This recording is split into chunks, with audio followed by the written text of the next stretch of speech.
드디어 한미 관세 협상이 타결됐습니다. 아니, 타결됐다고 주장합니다.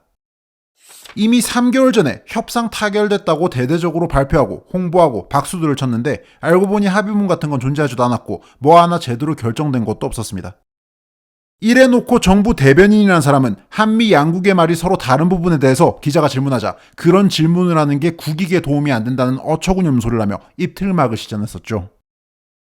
정상회담 합의문이 왜 안 나오냐고 묻자 합의문이 굳이 필요 없을 정도로 잘된 회담이라는 그런 황당한 말도 했었습니다. 이렇듯 이미 정부 발표에 대한 국민들의 신뢰가 깨진 상황에 정부 발표를 바탕으로 협상이 타결됐다고 여러분께 단정적으로 말씀드리는 게 조심스럽습니다. 아직 한미 양측의 서명이 있는 어떤 문건이 나온 것도 아니고 한미 양정상의 공동 발표가 있었던 것도 아닙니다. 부디 이번에는 진짜 협상이 타결된 게 맞기를 바랍니다. 어쨌든 정부가 합의했다고 발표한 내용들이 사실이라고 전제하고 이 내용들을 분석해 봅시다. 김용범 정책실장이 한미정상회담 이후 협상 관련 내용을 브리핑했고 대통령실은 이를 바탕으로 자료를 배포했는데요. 성과로 크게 세 꼭지를 짚었습니다. 하나하나 살펴보죠. 먼저 대미 투자권입니다. 정부는 미국에 총 3,500억 달러 규모의 투자를 약속해줬습니다. 여기서 현금 투자가 2,000억 달러고 조선업 협력으로 1,500달러가 투자되는데요. 이 1,500달러는 기업들이 주도해서 추진할 예정이라고 합니다. 우리 기업들의 부담인 만큼 이 부분도 결코 가볍게 넘어갈 문제가 아니지만 일단 정부가 무려 2,000억 달러나 되는 현금을 직접 보내주기로 한 부분을 뜯어봅시다. 이재명 정부는 이 현금 투자의 연간 상한한도를 200억 달러로 설정해뒀다며 이를 성과로서 발표했습니다. 매년 최대 200억 달러씩 10년에 걸쳐 2,000억 달러를 보내준다는 겁니다. 이제부터 매년 미국에 우리나라 돈 200억 달러, 그러니까 하나로 28조 원에 달하는 현금을 꼬박꼬박 보내줘야 한다는 건데요. 이 돈은 대한민국 정부의 사회간접자본 분야 1년간 예산보다도 더 큰 돈입니다. 교통, 건설, 문화 등등 대한민국의 인프라 유지와 확충에 들어가는 돈보다도 더 큰 돈을 매년 미국에 보내줘야 한다는 말이죠. 이제부터 거액의 현금이, 그것도 외화가 매년 꾸준히 빠져나간다는 말인데 당연히 시장에는 충격이 쌓일 수밖에 없고 경제에 타격이 올 수밖에 없습니다. 국내 산업의 공동화 현상도 예측되고 있죠. 제조 산업이 대거 미국으로 이전하는 게 아니냐는 우려도 나옵니다.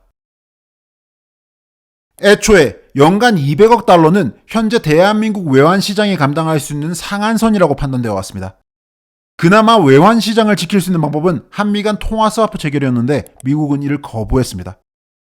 즉 미국에게 한계까지 쥐어짜내지면서 얻은 건 없다는 말입니다. 이건 가용한 외환을 전부 미국에 영끌 투자하는 거라는 지적들이 나오고 있죠. 이제부터 한국 경제는 미지의 영역에 접어들게 됐습니다. 우리가 미국에 보내주는 이 2,000억 달러는 철저히 미국 측의 판단하에 사용됩니다. 투자 수요가 있을 때 미국 상무장관 하워드 러튼닉이 위원장으로 있는 투자위원회의 요청으로 자금이 조달되는 일명 캐피털콜 방식입니다. 그나마 우리 정부는 상업적 합리성이 있는 프로젝트에만 투자를 한다는 조건을 달았다고 하는데요. 미국 입장에서도 이익을 보려면 당연히 기대 수익이 있는 곳에 투자를 하게 될 텐데 현재 일부 여론이 이 조건을 달았다고 마치 대단한 성과처럼 떠들어대는 게 이해하기 어렵습니다. 삥을 뜯겨놓고 좋은 곳에 쓴다며 자위하고 있는 꼴입니다. 이 2,000억 달러의 투자 수익은 우리가 원리금을 회수할 때까지 미국과 5대5로 나눈다고 합니다. 그리고 원리금이 회수되고 나면 미국과 한국이 9대1로 나눈답니다. 즉 엄청난 거액의 우리 돈으로 투자를 하는데 그 투자처는 미국 시장 내에 미국 정부가 원하는 대로 정하고 투자 성공으로 우리가 원리금을 회수할 수 있을지 여부는 보장된 게 전혀 없는 상황에 만일 회수를 한다 하더라도 그 이후 수익은 미국이 9, 한국이 1만 가져가게 되는 겁니다. 도대체 이 협상으로 우리가 얻어낸 게 뭡니까? 뜯길 수 있는 최대치까지 뜯기고 있는 건데 우리가 방어한 게 뭡니까?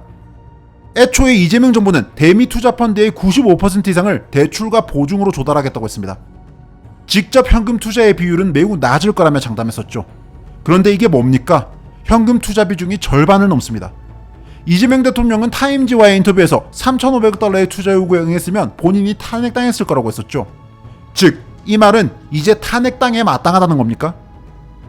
민주당은 야당 시절 뭐만 하면 퍼주기 외교라며 난리법석을 떨었습니다. 대한민국 역사상 이번 같은 퍼주기 외교의 전례가 있습니까? 더 큰 문제는 이것보다도 더 큰 돈을 뜯길 가능성입니다. 트럼프는 소셜미디어에 이런 글을 올렸습니다. 한국이 3,500억 달러를 주기로 합의했는데 추가로 미국의 석유와 천연가스를 대규모로 구매하기로 했다고요. 한국 기업과 사업가들의 대미 투자는 6천억 달러를 넘어설 거라고 썼습니다. 이재명 정부는 우리가 미국에 보내는 돈의 규모가 3,500억 달러라고 발표했는데 그래서 3,500억 달러입니까? 6천억 달러입니까?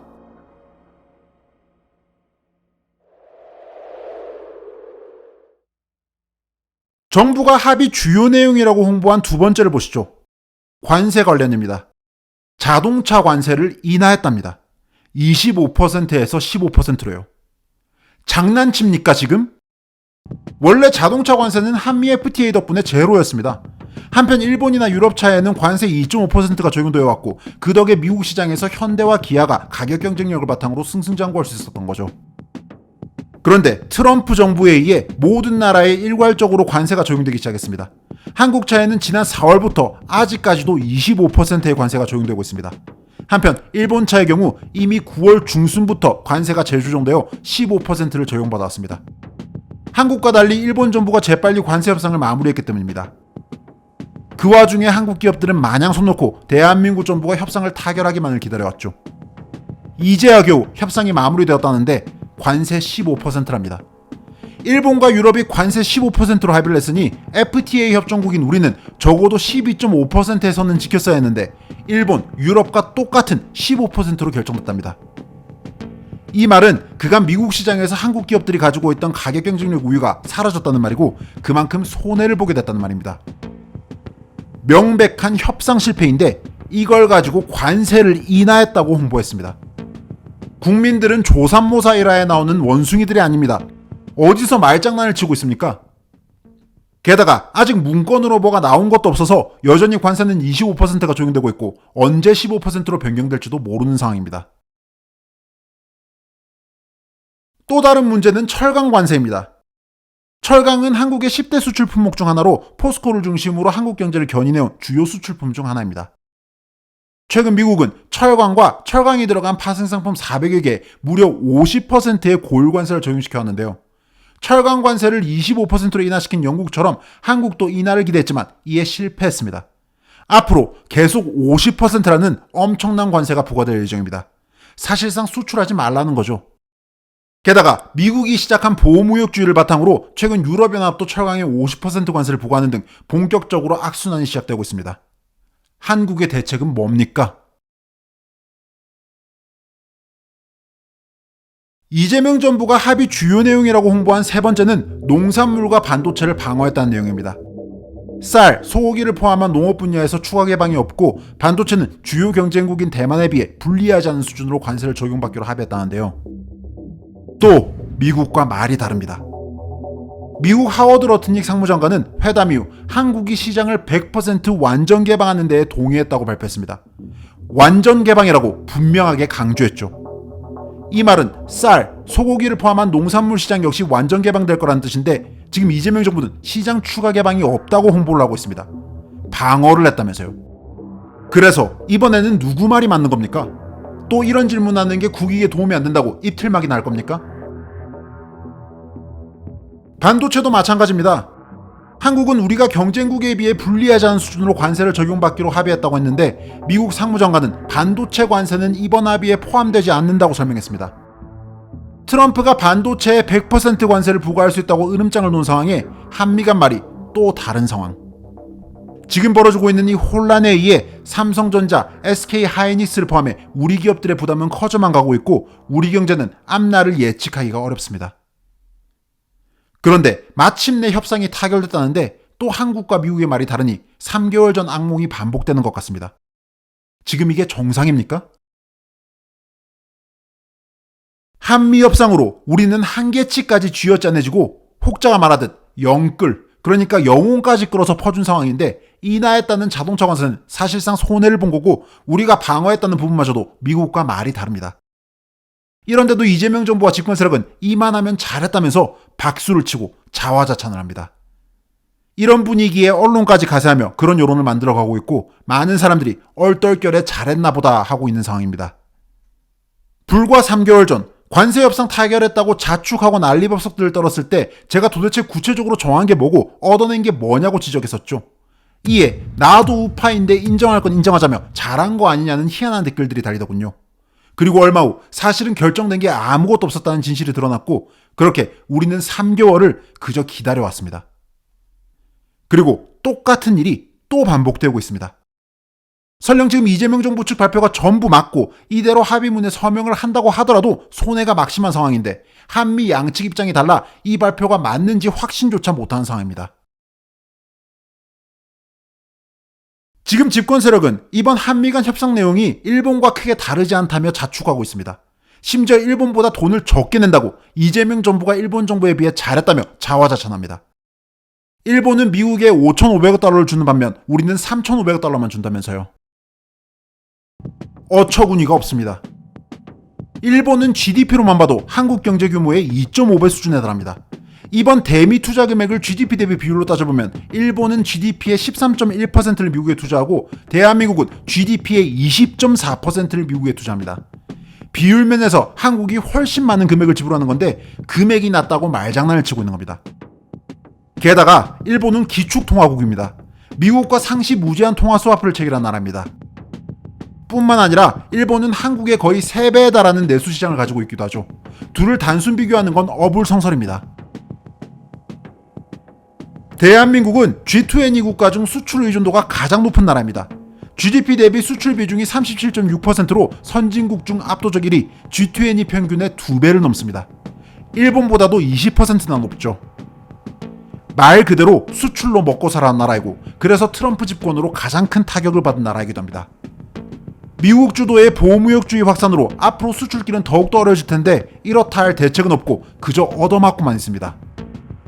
그래놓고 일본이랑 비슷한 합의를 냈다, 일본보다는 돈 적게 준다며 자축들을 하고 있는 꼴이라니 기가 찹니다 정말.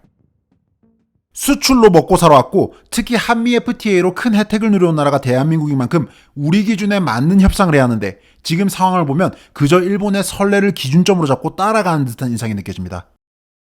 이재명 대통령조차도 일본이나 유럽의 사례를 참고할 수는 있겠지만 한국의 상황에 맞는 방안을 찾아야 한다고 이야기하지 않았습니까?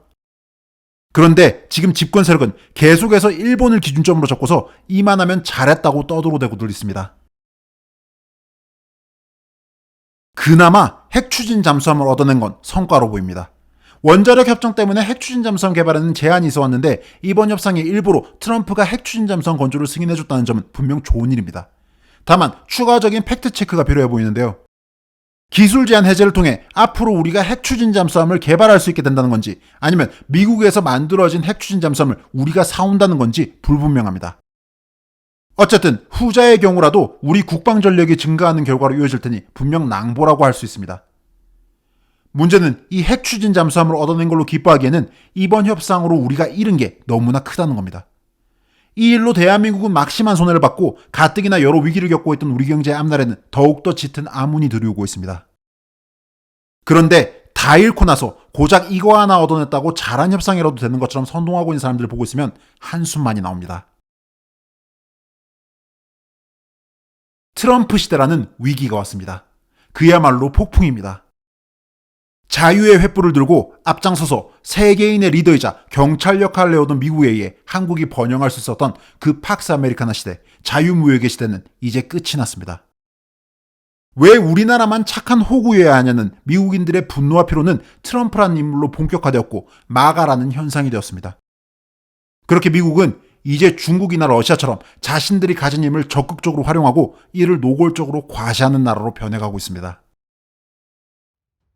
우리는 한국인으로서 다 함께 이 폭풍을 맞고 있고 이재명과 집권 세력은 이 중대한 시기에 대한민국이라는 운명 공동체 그 배에 키를 쥔 선장입니다.